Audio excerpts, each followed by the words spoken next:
Ya, ndabashuje cyane bantu banjye mumeze mute? Nanone ni wa mutaramyi wanyu Martin baributsa. Ah, uko bisanzwe ndabashuje cyane, nizere ko mumeze neza. Ah, Abatameze neza kandi dutangire tubihanganisha, tubabwira ngo uyu munsi hari igihe ibintu biba bimeze nabi ariko ejo bikamera neza, cyangwa se uyu munsi bikaba bimeze neza ejo bikamera nabi. Niko ubuzima bumeze, niyo mibereho y'ubuzima bwa muntu. Uyu munsi rero nishimiye kugaruka ngo tuganire muri rwa ruganiriro rwacu n'ubundi, ariko iki ni ikiganiro tugiye kujya dukora specifically gifite inyito ya ibivugwa. Tugiye kujya tureba ibivugwa nk'uko channel yacu nabibabwiye, tuvuga kuri lifestyle cyangwa se ubuzima muri rusange wide bwa muntu, imibereho ya muntu muri rusange muri iyi si. Hari ibintu byinshi rero biba bivugwa, muri iki kiganiro tuzajya tubonamo ibintu byinshi cyane, yaba ari amakuru ari gutrendinga ku isi, yaba ari aya trendinga specifically muri Africa cyangwa se igihugu runaka. Ibyo bintu byose bivugwa, ariko bivugwa atari ibintu bivugwa bidafite impamvu.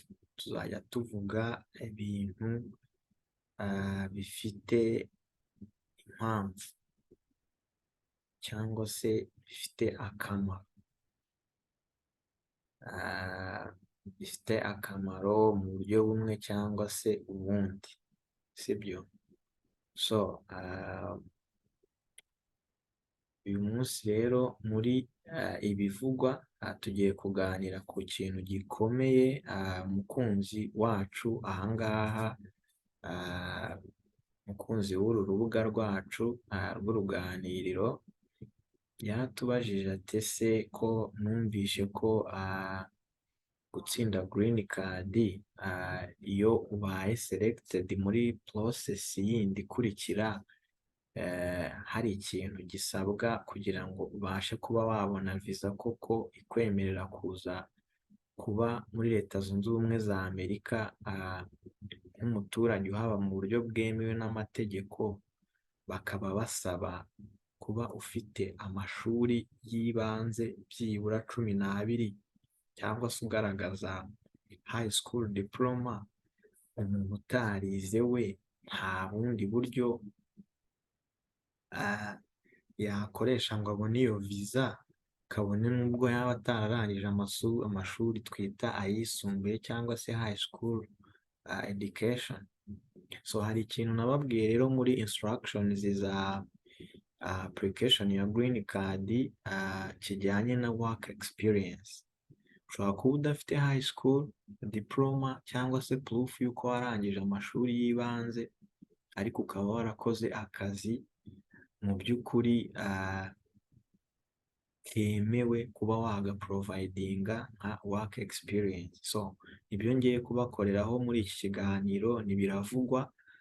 Ibivugwa biba ari byinshi kuri iki kintu, ariko ngewe ngiye kubishyiraho umucyo. Ni ukuvuga ngo tureba ibintu bivugwa, ariko twebwe ahangaha tubishyireho umucyo cyangwa se tugaragaze ukuri kwabyo nyako, sibyo?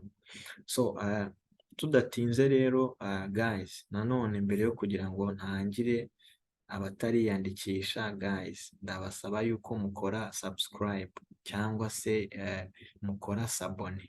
Ku bakoresha igifaransa cyangwa se bakoresha ikinyarwanda n'ikirundi ni ukwiyandikisha, kuko iyo ukoze subscription cyangwa ukoze sabone cyangwa subscribinze, ibiganiro dukoze uhita uba notified igihe wanakoze kuri notification, ukabikurikira kandi bikagufasha. Ko hari abakunzi benshi bajya bagenda batubaza ibibazo tukabasubiza, se ko twakoze ikiganiro kivuga kuri iki kintu, ngo icyo kiganiro ntabwo nabashije ngo kugikurikira. So guys, muviewinga muri benshi ariko ntabwo mukora subscribe ngo mukande no kuri notification kugira ngo ibiganiro nibizajya bijyaho mujye mubibona. So beta ko mwakora rero subscription, then mukajya mubona update tugenda tuzishyiraho ahangaha, kuko ntabwo nanone twajya duhora dusubiza ibintu twavuzeho ntabwo byaba ari byiza. So guys, reka rero dutangire. Iyo ugiye ahangaha turi muri Google search nk'uko bisanzwe, ukajya kuri ya site ikorerwaho application ya Green Card ya DV program.state.gov. iyo winjiyeho ahangaha n'ubundi kuri iyi fenetre cyangwa aha winjira ugiye gukora application ya Green Card, hari ahantu batanga DV instructions. Reka turebe iz'uyu mwaka wa 2025. So iyo ugiye kuri DV instructions ugakirika hari aho ubururu, hakudirectinga kuri iyi window ya travel.state.gov. So ahangaha hasi bakwereka diversity visa instructions nk'uko nabibabwiye. So iyo umanutse ahangaha hari document iri muri PDF baguha, so uklikaho bakaguha iyo PDF document. So iyo uje ahangaha reka ntangirire hejuru ahantu bavuga ku kijyanye na work experience, kuko nicyo kituraje ishinga uyu munsi, ngira ngo ibindi nari nagerageje kubibabwira. Ni ahangaha. Yes, ndagira ngo aha hantu mu by'ukuri tuhatinde tuhamare umwanya uhagije kugira ngo ibi bintu bibe clear, ntihazagire umuntu wongera kubibaza kandi binabafashe. Ahangaha baravuga ngo what occupations qualify for the DV program. So ni izihe qualification, donc ni izihe occupation ziqualifyinga cyangwa se zemerewe. Occupation nyine ubwo ni nk'akazi cyangwa se sinzi ukuntu nakora translation, ariko murabyumva ni akazi cyangwa ni ikintu ushobora kuba ukora cyangwa wakoze muri icyo gihe twavugaga cy'imyaka 2 ishize. So ahangaha baravuga ngo the Department of State will use the US Department of Labor, ariyo yitwa DO, cyangwa Department nyine of Labor, iriya DO ni impine, kuri ONET online database to determine qualifying work experience. So ntabwo ari ngombwa ko nsoma ibi bintu byose, ndagenda mbabwira ibintu by'ingenzi. Ni ukuvuga ngo site ushobora kujyaho ukabona ibi bintu bijyanye na occupations zemewe cyangwa ubuzi bwemewe kuba wabukoresha as work experience ufite, kugaragara kuri iyi site ya ONET online, sibyo? So kugira ngo bemeze yuko ako kazi wakoze muri iyo myaka 2 kemewe kuko kuba wagakoresha as a work experience, ntabwo ari ubuzi ubwo ari bwo bwose. So ahangaha ako kazi bavuga yuko ahangaha baravuga ngo iyo bagiye kuri the ONET online database categorizes job experience in 5 job zones. Ni ukuvuga ngo iyo bagiye ahangaha kuri iyi ONET online database, cyangwa se nawe ugiyeho, ikategoriza cyangwa se ishyira ubuzi cyangwa se uburambe mu kazi waba ufite mu byiciro bitanu arizo bita job zones. So iyo ufunguye kuri cyangwa se kuri Department of Labor website baristinga occupations nyinshi cyane, ariko ntabwo ari occupations zose ahangaha zifatwa nk'aho zemewe kuri DV program cyangwa se mu gukora application ya Green Card. So kugira ngo ube qualified kuri DV program bigendeye kuri work experience cyangwa se uburambe mu kazi, ugomba kuba sibyo ufite within the past 5 years 2 years of experience. Iki kintu narakivuze reka gisubiremo neza, ntabwo ari imyaka 2 ya experience mu buzima bwawe bwose. Ni ukuvuga ngo mu myaka muri range y'imyaka 5 ishize ya vuba. Donc nimba ufite imyaka 25, ubwo ni uguhera ku myaka 20 kugera kuri 25 ufite. Muri iyo myaka 5 usabwa kuba byibura warakozemo ako kazi bari kuvuga ahangaha mu myaka 2. Ni ukuvuga mu myaka 5 ishize ugomba kuba warakozemo 2 ako kazi. Ibi bintu bibe clear. So izo occupation rero ziri classified in specific vocational preparation, ari yo yitwa SVP. Ni nyine ni specific, iyi S ivuga specific, iyi V ikavuga vocational, iyi P ikavuga preparation. No SVP range yemewe ahangaha ni kuvuga ngo ayo SVP range igomba kuba ingana na 7 cyangwa se hejuru. Muri ako kazi bagusaba ka experience kuba ufite, nubwo kagomba kuba kari muri SVP range ya 7 and above, 7 cyangwa 7 and above, muri 7.1 kuzamuka. So reka rero tujye kuri Onet online turebe ubwo buzi bavuga. So kugira ngo mubyumve neza, ndashaka kubafasha uburyo muzajya mukora bino bintu. Ugiye kuri Onet online, sibyo? Onet online biroroshye, n'ubundi uri hariya kuri instructions uhita ukirika kuri iyi Onet online, bahita bakudirectinga kuri iyi website, cyangwa se ukandika muri Google yawe cyangwa muri browser iyo ari yo yose, ukandikamo www.onetonline.org, sibyo? Ahangaha uhita ugera ahangaha. So uraza ahangaha, urabona hari ibintu byinshi cyane ariko ntago turi bubisubiremo kuko ahangaha hariho ubuzi bwinshi cyane burenga 900, ubuzi bwinshi cyane. So ndagenda ndabereka ubu qualifying kuri DV program cyangwa se Green Card uri muri iriya SVP range ya 7 no hejuru.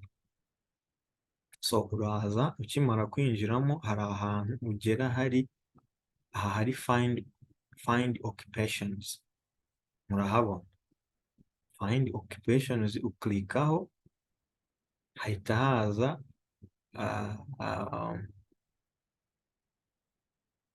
occupations. Yes,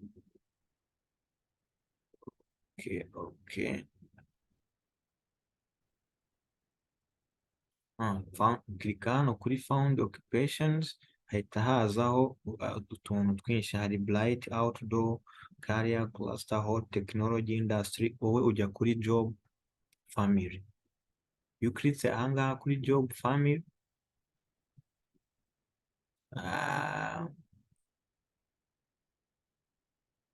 baguha yes, job, family, baguha ino fenetre, sibyo? Ahangaha bakakubwira ngo job families are grouped of are groups of occupations based on work performance, skills, education, training, and credentials, right? So ahangaha harimo ubuzi bwinshi bwemewe, ariko muri relate n'ubundi kuri DV ni ubu ngubu buba bufite iriya SVP cyangwa specific vocational preparation, sibyo? Ni ukuvuga ngo ubu ni ubuzi nyine busaba kuba warateguwe, nyine hari training wakoze, cyangwa se yes ufite training, warabaye trained ugakora nyine icyo gihe runaka, sibyo? So harimo rero ubuzi bwinshi cyane, harimo ubuzi bwinshi cyane. Ndafata urugero rumwe hano nk'abantu bakora ibintu biri arted, nk'abantu b'abanyabugeni, abantu bakora mu bintu bya communication na social services, abantu bakora ibintu bya computer and mathematical, abantu bakora construction and extraction, abantu bari muri area ya education, farming, fishing, forestry. Harimo ibintu byinshi cyane, ntago ibingibi byose ndi bifate, sibyo? Iyo ushaka kureba ubuzi bwose ukirika ahangaha kuri all job families, right? So reka njyewe urugero mfate nka business and financial operations. Iyo ukiritseho urahita uza ahangaha kuri browse, bahita baguha ubuzi buri muri family cyangwa se buri relate n'iyi group turimo ya business and financial operations. Ni bwinshi nabwo cyane, ni bwinshi cyane, occupations zirimo ni nyinshi. Ahangaha ziba zigiye zifite n'amakode, sibyo? Mureke wenda dufate ahangaha kuri accountant and auditors, sibyo? Ahangaha ushobora kuba ufite special training muri accounting, wenda ufite CPA cyangwa n'izindi certificate za accounting, ariko utarigeze wenda urangiza high school, sibyo? So ahangaha kuri aka kazi ka accountants n'aba auditors uramanuka ahangaha urebe ya SVP range twavugaga, uyirebera hano muri job zone, sibyo? Hano hasi murabona ko iyi abantu bari muri iyi domaine y'ibintu bya kontabilite na audite biri muri job zone ifite SVP range ya 7, hagati ya 7 n'8. Murabona yuko aka kazi karemewe, sibyo? Aka kazi karemewe. So twafata n'akandi, wenda dushobora gufata n'akandi uwo hazari like electrician, wenda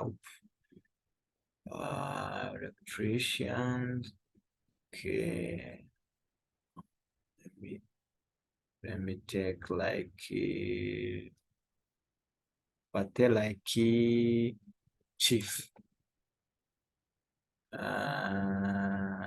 chief, cyangwa se dufate wafata nk'akahe kazi sibwo, restaurant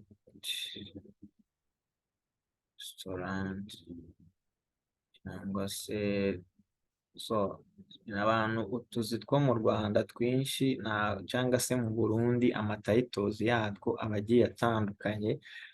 Reka two kwigora cyane, gusa ushaka gusacinga occupation wazamo ahangaha nawe ukayisacinga, sibyo? Kugira ngo bitaza kudutwara umwanya munini. Jewe urugero narindi ubahaye, n'ubundi ugarutse n'inyuma nanone ukajya muri za categories twavugaga, ukareba indi occupation wenda like kuri sales and retail. Ugiye kuri sales and retail, ubwo hari nk'abantu bashobora kuba barakoze nko mu mabanki ari nk'aba sales agent, cyangwa se ari aba marketing agent, ibintu nk'ibyo ngibyo, cyangwa ari cashiers ariko utafite high school diploma. Like urugero, reka dufate kuri cashier, tuze turebe ya job zone. Murabona ahangaha ko job title iri muri job zone 2, sibyo? Ariko SVP range ni hagati ya 4 na 6. Iyi ntago yemewe, sibyo? Ni uku nguku ibi bintu ugenda ubireba nk'uko hano babivuze muri instructions, sibyo? Muri instructions hano batubwiye yuko iyo occupation igomba kuba iri hano. Barabivuga hasi, ntabwo nari nabisomye. Baravuga ngo aha ni ukuntu winjira muri iriya onet online, nabibasobanuriye, sibyo? Ukareba job zone, ukanareba SVP range, sibyo? So nk'ayo nguko rero, wenda dushatse twanasubiramo tukareba kandi kazi nka kamwe, kugira ngo wenda like reka turebere hano ku bantu bakora mu bintu bya advertising na sales agents, turebe ko gaqualifyinga muri job zone. Yes, murabona ko akanga ushobora kuba warakoze nko mu gitangazamakuru wenda runaka, ukora kano kazi kajyanye n'ibintu byo kwa advertisinga, services batanga, cyangwa se n'ahandi. So aka kazi kari muri job zone 4, kari muri SVP range ya 7 n'8. So ahangaha akangaka murabona ko kemewe. So guys, rero ngayo nguko ibijyanye n'ubuzi. Akazi kose waba ufite, icyo nakubwira, experience waba ufite, waza ahangaha muri zino instructions ni ku ka 7 ukareba ubuzi, ukinjira ahangaha kuri iyi onet online, ukareba ako kazi kawe, ugasacinga, ukareba job zone yako, ukareba na SVP range yako, sibyo? Ahangaha banatanga urugero, baravuga ngo for additional information ushobora kureba kuri diversity visa list of occupations, sibyo? Urugero, reka twinjireho turebe. Gusa n'ubundi ni nka za zindi twabonaga hariya kuri onet online, niho bakudirectinga, ni buriya buzi n'ubundi bwose twari turimo turabona, sibyo?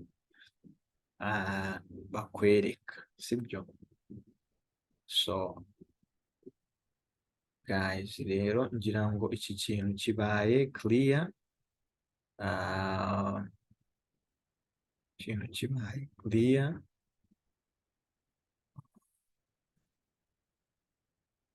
Umuntu waba ufite n'ikibazo kuri ibi bintu bijyanye na work experience, ushobora kuba utabisobanukiwe, ukatwandikira cyangwa twaapproachinga, ukatubwira uti ariko njyewe mfite experience y'akazi nakoze mu bintu runaka, sibyo? Tukaba twagira gute? Tukaba twagufasha. So guys, yes guys, ahangaha kugira ngo mbabwire yuko iki kintu kijyanye na SVP range na job categories ari ikintu kigomba kwitonderwa. Ushobora kuba warakoze akazi ndetse ariko utazi proper terminology ikoreshwa muri bino bintu kugira ngo umenye kano kazi, sibyo? So twarebye ubuzi bwinshi butandukanye, gusa wenda dushatse twakongera tukareba n'akandi kazi kamwe abantu benshi bashobora kuba bazi, like wenda reka turebe nk'umuntu w'umutetsi muri resitora, like wenda cook, wenda in restaurant, urugero. Aha ni umutetsi usanzwe wo muri umuntu ukora akazi ko muri resitora ko guteka. Ahangaha urabona iyo uze kuri ukamanuka kuri job zone bakubwira yuko title job zone, aka kazi kari muri job zone 2. Aka ngaka ntabwo kemewe kuko kagomba kuba kari muri job zone byibura 4. Kandi nanone bakakubwira ngo SVP range ni 4, hagati ya 4 na 6. So murabona ko katagera no kuri ya 7 yavuzwe.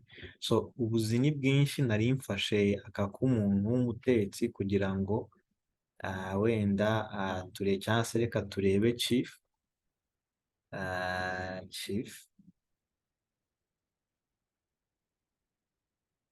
cyangwa head cook cyangwa se nka chef w'igikoni. Ahangaha job zone ni 3, abona ko nayo byibura ugereranyije na ka kandi turebye mbere ko muri restaurant, urabona ko byibura we job zone iri hejuru ariko ntabwo igeze kuri 4. SVP range nayo iri hagati ya 6 na 7, urabona ko igomba kuba ari 7 and above. Urabona ko ntabwo nako twavuga yuko kagerageza par raporo ya kariya twari twavuze mbere. So ibi bintu rero bijyanye na work experience guys, ni ibintu bisaba ngo ubifashwe n'umuntu uzi proper terminology, kuko ushobora kuba akazi wakoze kemewe ariko uburyo ki ugashyizemo hariya inyito cyangwa se titre y'akazi wakoze ugasanga nicyo kibazo. Gusa bo barabicekinga muri database yabo bakakubwira ko gakorifayinga cyangwa se katakorifayinga. Gusa guys, ibi ntibibavange, iki kintu ugisabwa igihe ugiye muri interview. So igihe utagiye muri interview, application ntago isaba ko wuzuzamo ibi bintu bya work experience. Gusa mugomba kumenya yuko igomba kuba iri muri job zone 4 kandi SVP range ari 7 kuzamura hejuru, niko kazi kemewe. Ahangaha bazakwemerera kuguha visa igihe udafite high school diploma. So guys, ngira ngo ahari ibi bintu bibaye clear bijyanye na work experience. So ibiganiro nakagaruka, reka duhinire ahangaha. Ubwo ufite ikibazo ngo tubivuga, buri muntu aba afite ikibazo cye cyihariye, watwandikira, waduhamagara se tukaba twagufasha, ariko ubu ngubu mufokasinge kuri application. Kandi ndakeka murimo muragenda mugera ku musozo wo kuyikora, kuko iminsi irimo iragenda yihuta, kandi twavuze ko ntabwo ari byiza gukora application ku mpera, ko hari igihe system ibasatire ugasanga ugiyemo koza application biranze kubera wategereje iminsi yanyu. So guys, reka nsoze rero none mbabwira ngo mwibuke gukora subscribe, kandi mukore na comment nyinshi, mutubaze ibibazo, mukore na like nyinshi niba mushima ibiganiro. Ikindi ibiganiro nakagaruka, Imana iduhane umugisha.